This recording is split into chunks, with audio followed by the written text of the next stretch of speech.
Hello, I'm Mary Kopczynski, the CEO of RegAlytics, with your update on this week's 25,642 regulatory alerts.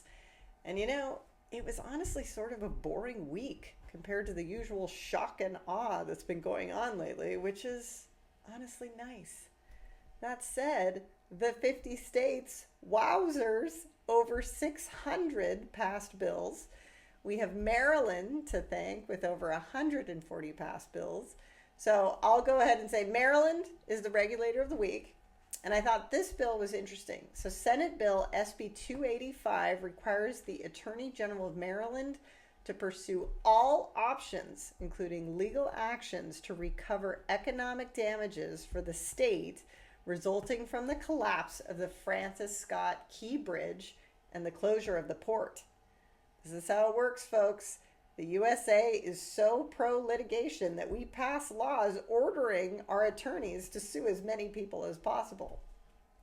Senate Bill 581, in fact, increases the maximum amount of damages that can be awarded to an owner of a pet from a person who causes an injury or death of the pet. And it used to be 10 grand, but now you can sue in Maryland and get 25,000.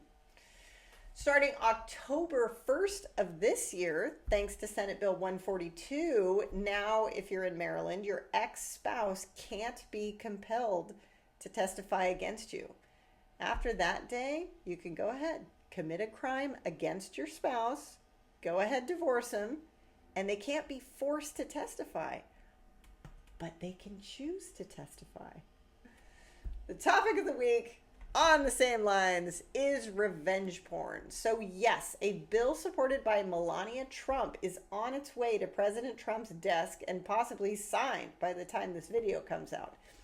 The Take It Down Act doubles as an acronym that stands for Tools to Address Known Exploitation by Immobilizing Technological Deepfakes on Websites and Networks. See how they did that?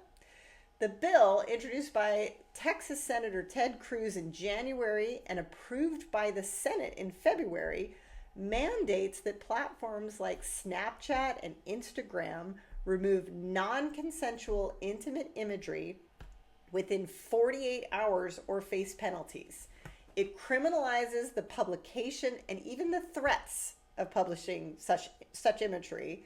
It has lots of bipartisan support with nearly 4 co-sponsors in the House and endorsements from over 120 organizations, including major tech companies and victim advocacy groups. It passed today with more than 400 House representatives voting in favor, so we can all agree on something. And not only us, the Italian Data Protection Authority and the Italian Carabinieri, which I can't say, which is the Italian military police.